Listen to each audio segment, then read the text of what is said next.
Allah mengerti, Allah peduli segala persoalan yang kita hadapi, tak akan pernah dibiarkannya ku bergumul sendiri, sebab Allah mengerti.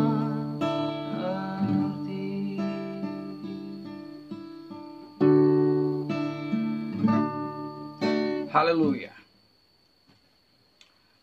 Salam saudara terkasih dalam Kristus Yesus. Hari ini kita akan belajar tentang firman Tuhan di dalam 2 Raja-Raja pasal 5 ayat yang pertama hingga ayatnya yang ke-14.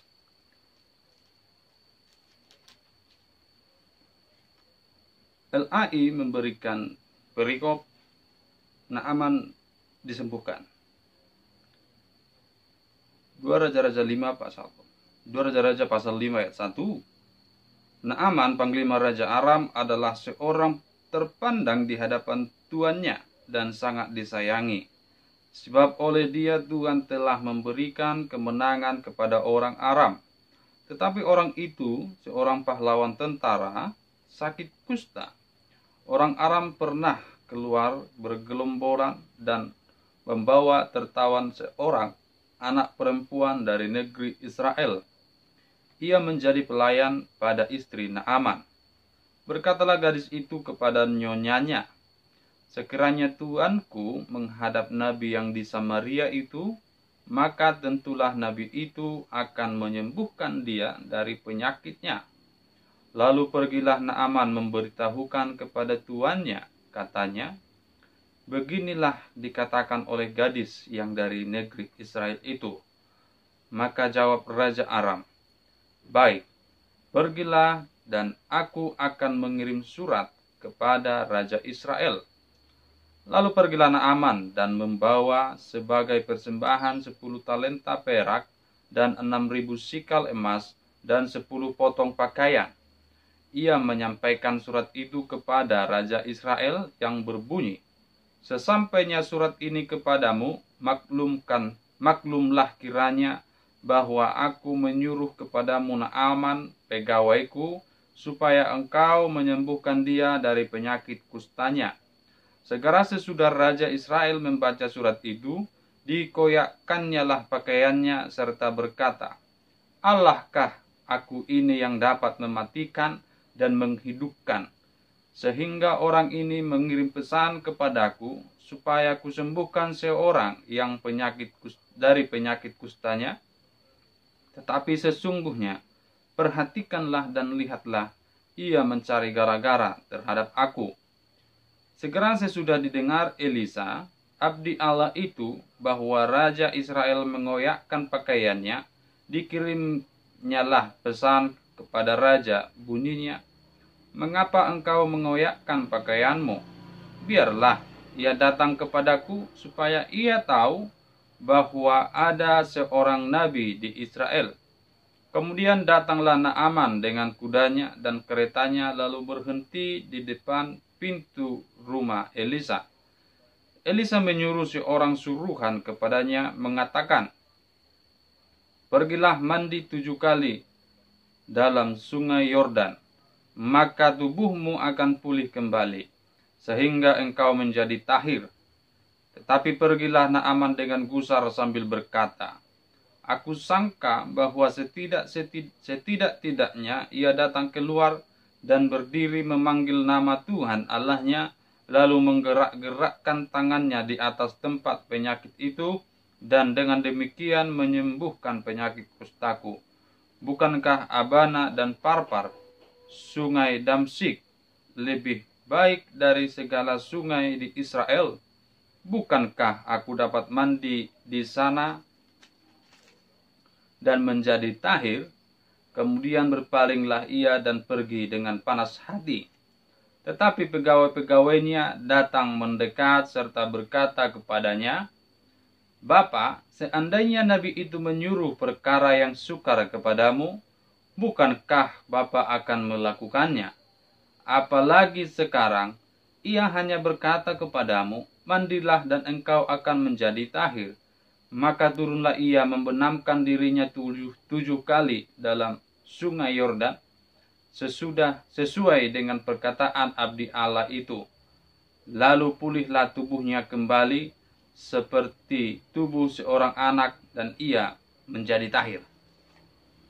Nah, saudara-saudara terkasih dalam Kristus Yesus, pada hari ini kita akan membahas dengan tema Tuhan dapat memakai siapa saja.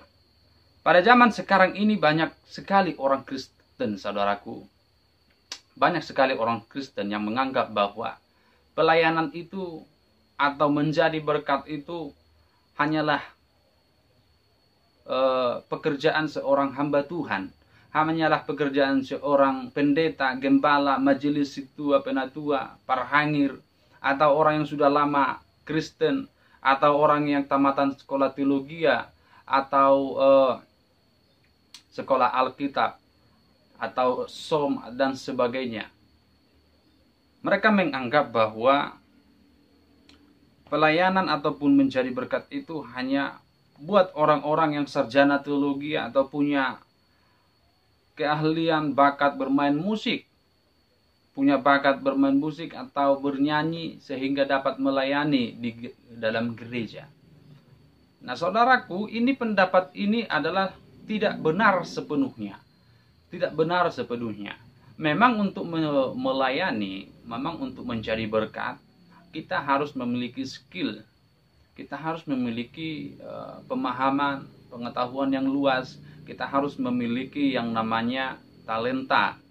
Dan juga kita juga harus memiliki yang namanya pemahaman akan Alkitab yang benar. Tetapi saudara, semua orang Kristen, baik itu muda, baik itu tua, baik itu kaya, baik itu miskin, baik itu besar, baik itu kecil, baik itu pendeta, baik itu jemaat, baik itu mereka yang pernah sekolah teologi dan menyandang gelar sarjana, S1, S2, S3, atau bahkan profesor, atau mereka yang tidak pernah sekolah, atau juga mereka yang pintar, semuanya memiliki kewajiban yang sama, yaitu menjadi berkat, yaitu melayani. Tergantung talenta yang Tuhan berikan kepadanya. Saudara, saya masih ingat mungkin kita masih ingat dengan perkataan di dalam Alkitab, baik di Perjanjian Lama ataupun di Perjanjian Baru, dikatakan bahwa kita harus mengasihi Tuhan dengan segenap hati, dengan segenap pikiran, dengan segenap jiwa kita, dan dengan segenap kekuatan kita.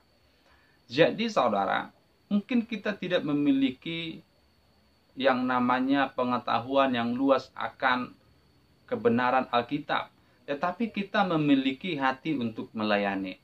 Mungkin kita tidak memiliki kemampuan atau talenta bermain musik atau bernyanyi, tetapi kita memiliki bakat yang lain. Nah, inilah yang saya maksudkan bahwa semuanya harus menjadi berkat tanpa terkecuali.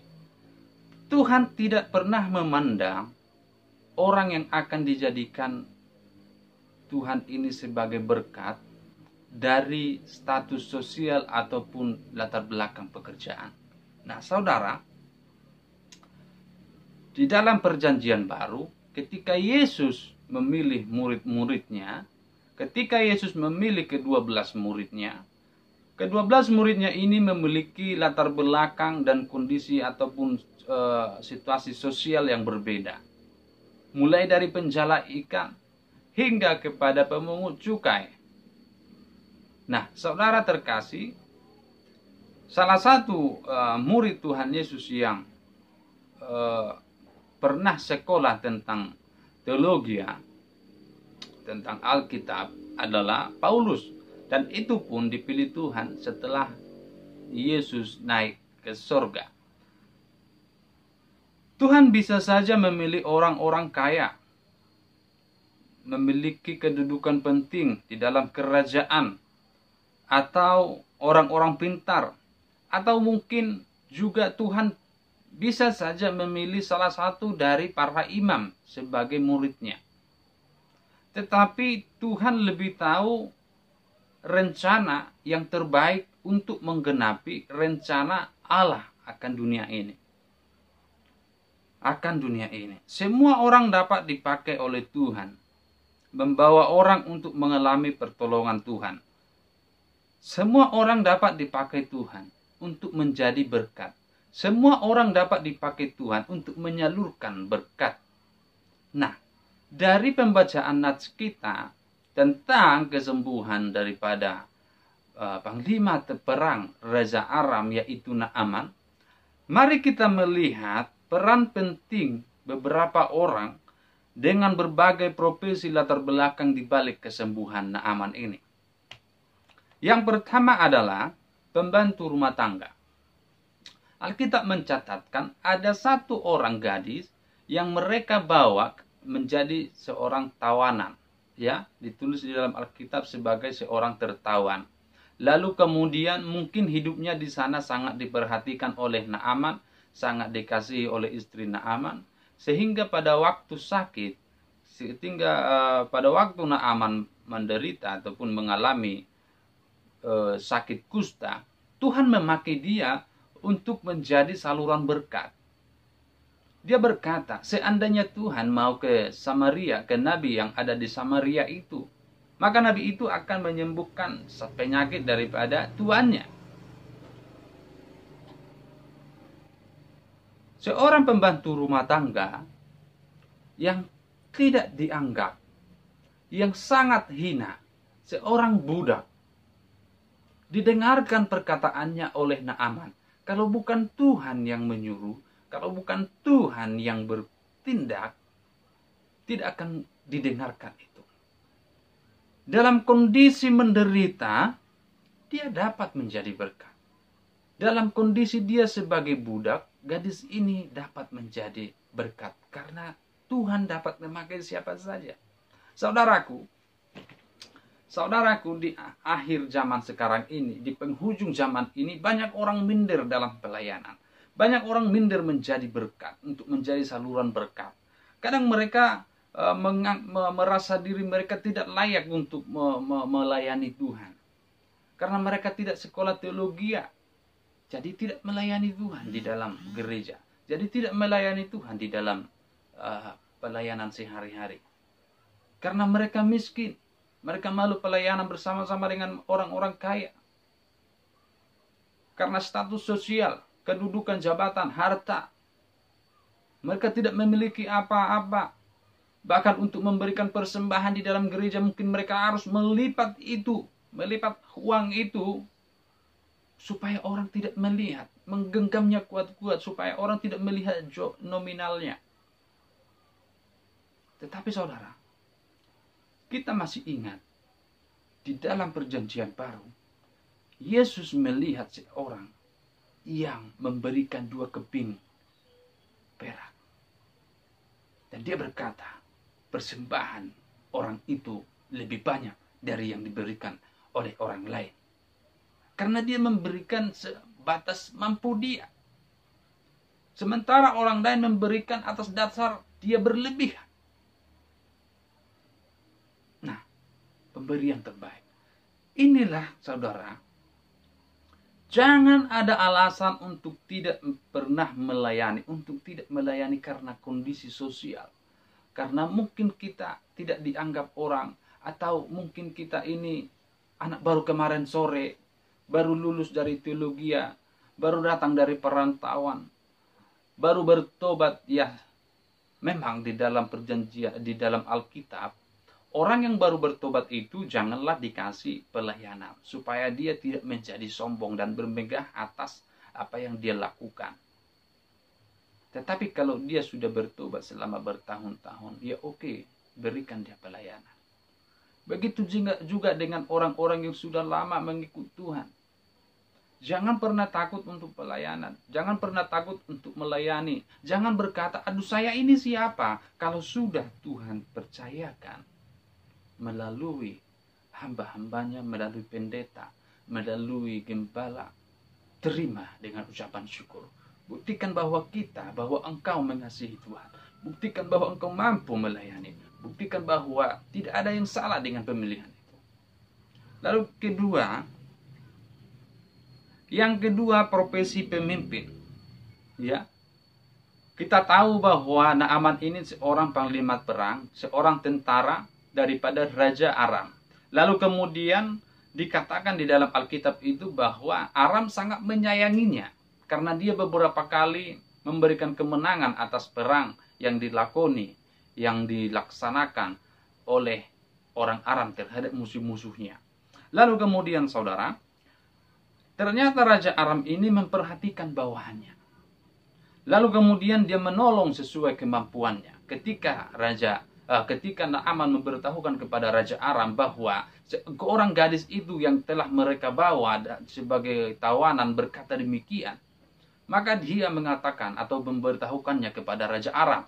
Lalu kemudian Raja Aram itu berkata, baiklah engkau pergi ke sana dan saya akan kirimkan surat untuk Raja Israel. Dia membantu sekuat semampunya, dia membantu sebatas mampunya. Raja Aram sangat memperhatikan bawahannya. Berbeda dengan zaman sekarang ini, biarpun mereka Kristen. Saudara terkasih, jikalau Tuhan percayakan kita sebagai pemimpin, jikalau Tuhan percayakan kita sebagai orang yang bekerja sebagai pimpinan, maka perhatikanlah bawahanmu. Maka perhatikanlah orang-orang yang ada di bawah yang bekerja untukmu. Jikalau mereka tidak bekerja untukmu, engkau tidak akan mendapatkan hasil apa-apa. Engkau juga beruntung, engkau sukses karena mereka ada. Kalau mereka tidak ada, engkau juga tidak akan pernah jadi orang sukses. Tetapi saudara, yang menjadi hal yang sangat luar biasa dan menjengkelkan adalah banyak orang yang sok berkuasa, sok menjadi pemimpin, padahal dia tidak memiliki kewenangan menjadi pemimpin.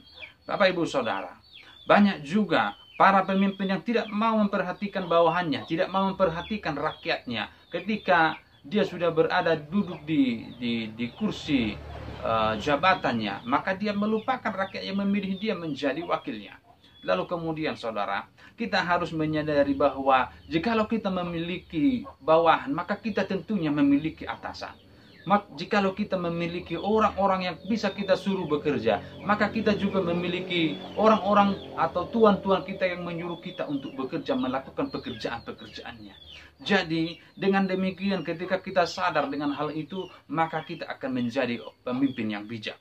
Lalu kemudian saudara, di dalam Lukas pasal 6 ayat 31, Bapak Ibu Saudara baca sendiri dalam Alkitab, di situ menjabarkan tentang melakukan atau memperlakukan bawahan seperti diri kita sendiri.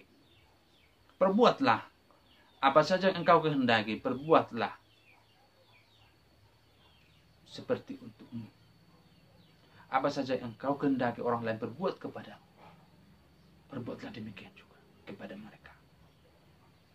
Jadi itu adalah hubungan timbal baik. Jadi itu adalah hubungan tabur tuai. Bapak Ibu Saudara, Naaman pergi ke sana dan mendapatkan atau memberitahukan kepada Raja Aram bahwa ada begini. Lalu kemudian Raja Aram itu menerima laporan pemberitahuan dan dia menyuruh untuk pergi ke sana. Nah, sebagai pemimpin harusnya kita demikian. Kemudian yang ketiga adalah pegawai Naaman.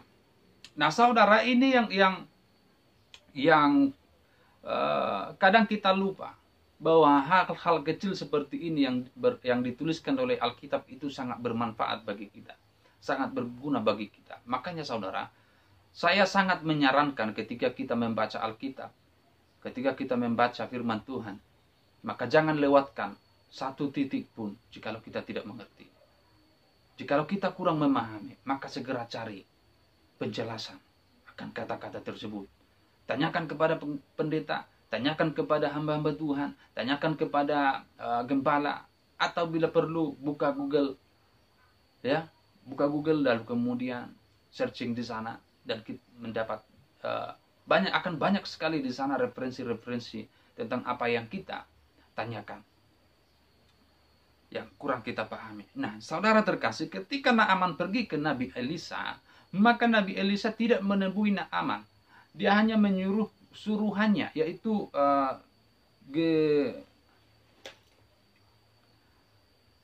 Gehazi, saudara. Dia hanya menyuruh suruhannya yang bernama Gehazi. Lalu kemudian dia berkata, pergilah ke sungai Yordan, mandilah 7 kali di sana. Maka engkau akan sembuh, maka engkau akan tahir, maka engkau akan kembali seperti sedia kala.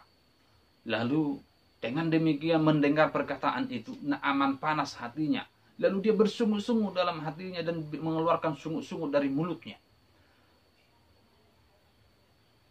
Bukankah di Damsyik ada sungai yang lebih bersih, ada sungai yang lebih jernih, ada sungai yang lebih baik, lebih indah daripada sungai Yordan? Kenapa saya harus pergi ke sungai Yordan? Kenapa saya harus membasuh tubuh saya di sungai Yordan? Kenapa bukan di sungai yang lebih bersih lagi?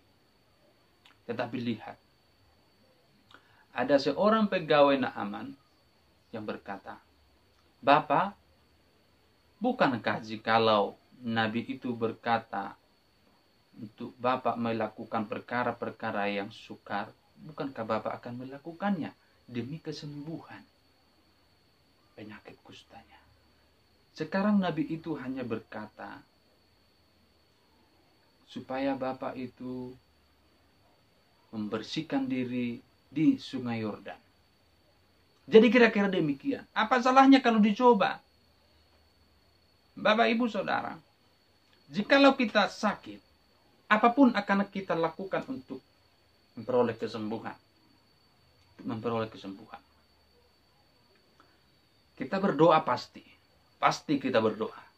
Lalu kemudian ketika ada orang berkata, oh ini obatnya, maka kita beli. Atau obat-obat alami, kita langsung pergi cari.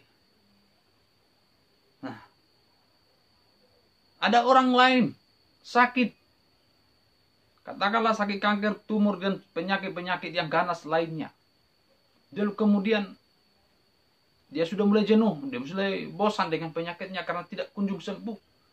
Maka ada orang lain berkata, oh di Amerika sana pernah ada sakit begini langsung sembuh. Kebetulan yang sakit itu orang kaya, maka dia akan pergi ke sana. Maka dia akan pergi ke Amerika supaya dia cepat sembuh. Oh di Jayapura ada penyembuhan, dia akan langsung ke sana.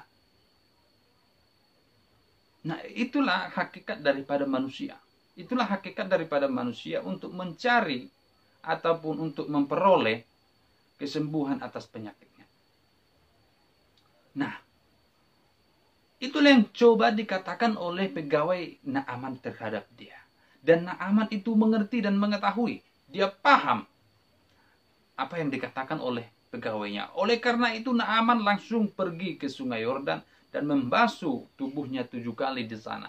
Dan apa yang terjadi? Alkitab berkata, tubuh daripada Naaman langsung sembuh dan langsung tahir. Seketika itu juga ketika dia sudah 7 kali merendamkan, membasuh tubuhnya di sungai Yordan. Nah Bapak Ibu Saudara, yang saya mau katakan adalah, Tuhan mungkin tempatkan kita di dalam satu pekerjaan kita bukan sebagai orang yang penting di dalamnya. Bukan sebagai orang yang memiliki kedudukan tinggi. Atau mungkin kita sebagai bawahan, satpam, office boy, cleaning service, ya, operator. Bapak Ibu Saudara, saya mau katakan, jikalau Tuhan mau memakai kita untuk menyembuhkan orang itu, untuk menyembuhkan pimpinan, untuk menyembuhkan pekerjaan, maka kita tidak akan pernah bisa menolaknya. Jikalau kita memiliki pekerjaan sekarang ini, percayalah bahwa itu bukan kebetulan. Tuhan punya rencana. Tuhan punya rencana yang terindah. Bayangkan Bapak Ibu Saudara, pegawai Naaman ini yang tidak dianggap, memberikan satu komentar dan didengarkan oleh Naaman. Kalau Tuhan bukan Tuhan yang menyuruh, kalau bukan Tuhan yang menggerakkan hatinya, maka itu tidak akan pernah terjadi. Lah kenapa Tuhan menggerakkan hati daripada pegawai?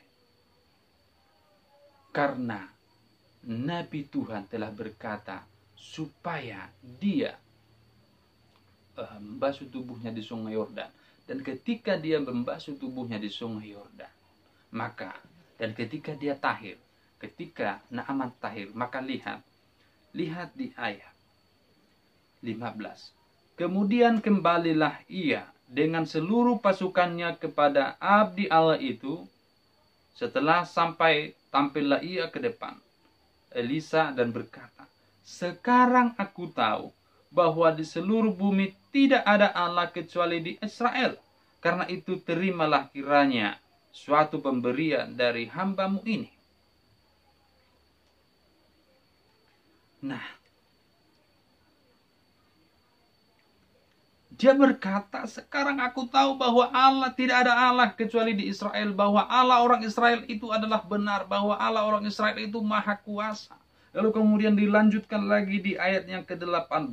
Dan kiranya Tuhan mengampuni hambamu ini dalam perkara yang berikut. Apabila Tuanku masuk ke kuil Rimon untuk sujud menyembah di sana, dan aku menjadi pengapitnya sehingga aku harus ikut sujud menyembah dalam kuil Rimon itu, kiranya Tuhan mengampuni hambamu ini dalam hal ini.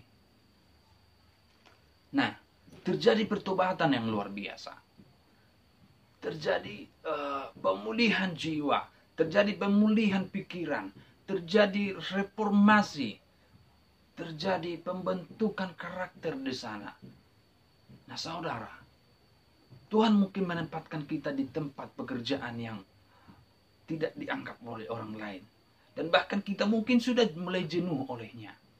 Tetapi percayalah, Tuhan memiliki rencana yang indah untuk saya dan saudara. Lalu saudara terkasih dalam Kristus Yesus, sayangnya, di dalam situasi yang seperti itu, lagi-lagi iblis bekerja. Setan bekerja. Dan memanfaatkan situasi ini untuk menjatuhkan orang ke dalam dosa. Suruhan Elisa jatuh ke dalam dosa. Gehazi jatuh ke dalam dosa. Dia lari mendapatkan Naaman dan berkata, Tuan Elisa yang menyuruhku, ada 2 orang datang dari rombongan para nabi dan menyuruh untuk bla bla bla bla. Lalu kemudian Naaman memberikan apa yang dimintanya dan sangat mendesak supaya dia membawanya. Suruhan Elisa, si Gehazi ini, melihat situasi untuk memperkaya diri, untuk keuntungan pribadi. Tidak memikirkan perkara Tuhan, tidak memikirkan apa yang sebenarnya Tuhan inginkan. Berbeda dengan Elisa, berbeda dengan nabi itu. Lalu kemudian dia menghalalkan segala cara.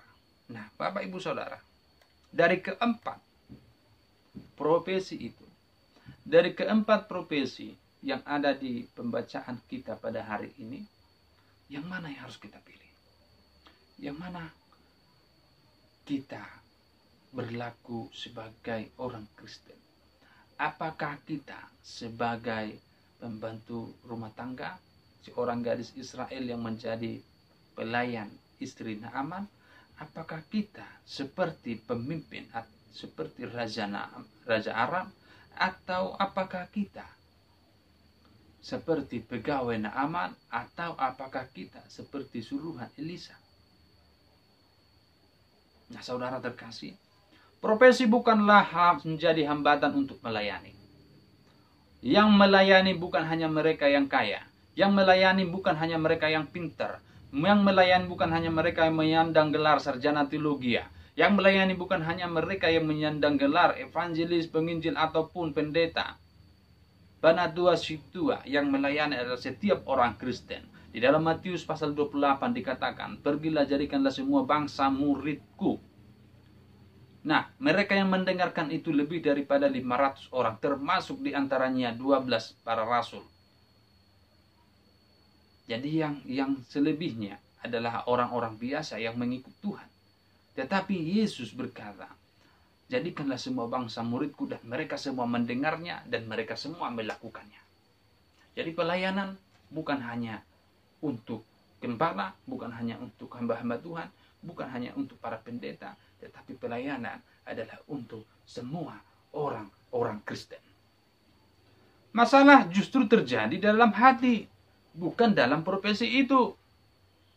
Masalah yang ada adalah dalam hati kita. Kita minder untuk melayani, kita merasa tidak layak untuk melayani saudara. Jikalau engkau sudah bertobat, maka engkau sangat layak untuk melayani. Tetapi jikalau engkau adalah orang-orang yang tidak bertobat, maka tentu engkau tidak pernah melayani. Setiap kita melakukan bagian masing-masing. Ada yang pendeta, ada yang menggembalakan, ada yang pengajar, ada yang penginjil, ada yang memiliki karunia-karunia yang lain. Dan semuanya itu untuk satu tujuan, mempermuliakan nama Tuhan, mengabarkan Injil, kabar baik. Nah, saudaraku, di tengah-tengah situasi yang seperti ini yang terjadi di Indonesia, wabah COVID-19, coronavirus, telah menjadikan kita belajar dalam situasi ini untuk lebih mencintai, mengasihi Tuhan kita. Kita dituntut untuk lebih dewasa dalam berpikir dan lebih dewasa dalam bertindak. Pada saat sekarang ini, Indonesia sedang membutuhkan saya dan saudara. Saudara mau yang seperti apa? Kita mau menjadi saluran berkat seperti seorang gadis tawanan, seperti pemimpin yang sangat memperhatikan bawahannya, atau seorang pegawai Naaman yang memperhatikan kesengsaraan dan memperhatikan kesembuhan daripada pimpinannya. Ketiga ini harus kita miliki. Kita sebagai pekerja yang di bawah harus memiliki. Kita harus yang namanya menyerahkan hidup kita menjadi berkat di situasi seperti ini. Jangan seperti hamba atau suruhan Elisa mengeruk keuntungan dari situasi penderitaan orang lain. Saudara terkasih, berapa banyak orang kita, berapa banyak orang Kristen, berapa banyak orang di luar sana yang memanfaatkan situasi ini untuk kepentingan diri sendiri, untuk memperbanyak pundi-pundi keuangannya, untuk memperbanyak pembendarahan daripada rumahnya. Saudara terkasih, penderitaan orang lain, penyakit orang lain, kita harus memiliki simpati dan empati supaya kita bisa menjadi berkat. Yuk tinggalkan dulu keegoisan kita. Yuk tinggalkan dulu motif kita untuk mencari uang. Yuk kita berikan hati kita. Yuk kita berikan penghasilan kita. Yuk kita berikan sedekah kepada mereka yang membutuhkan. Yuk kita bantu pemerintah. Yuk kita bantu para tenaga-tenaga medis. Yuk kita bantu mereka untuk memutus rantai penyebaran COVID-19 ini. Bapak, Ibu, Saudara, pilihan ada pada diri kita sendiri. Apakah kita mau menjadi berkat atau justru memilih menggeruk keuntungan dan kita menjadi perongrong, bukan menjadi penolong. Nah, Bapak, Ibu, Saudara, saya mau berkata, segala sesuatu yang terjadi di dunia ini, tidak ada satupun yang terjadi di luar izin Allah. Dan saudara terkasih, Alkitab berkata bahwa kedatangan hari Tuhan ditandai dengan hal-hal yang tidak pernah terjadi sebelumnya. Bapak, Ibu, Saudara, perhatikan tanda-tanda alam, perhatikan tanda-tanda yang diberikan, petunjuk-petunjuk yang diberikan oleh Tuhan kita, supaya kita semakin kuat dalam beriman, supaya iman kita semakin bertumbuh di dalam kebenaran, dan kita diselamatkan oleh iman kita. Nah, saudara terkasih dalam Kristus Yesus, jangan pernah percaya kepada orang yang berkata, oh di sana ada kesembuhan, di sana ada kesembuhan, tetapi ternyata kesembuhan itu berasal daripada setan. Percaya, berdoa bahwa engkau bisa sembuh. Jikalau orang lain bisa sembuh karena berdoa, maka saya percaya engkau dan saya bisa sembuh karena Tuhan kita, Yesus Kristus. Kiranya Tuhan memberkati kita di hari ini. Kiranya damai sejahtera Tuhan menyertai kita. Haleluya. Tuhan Yesus memberkati.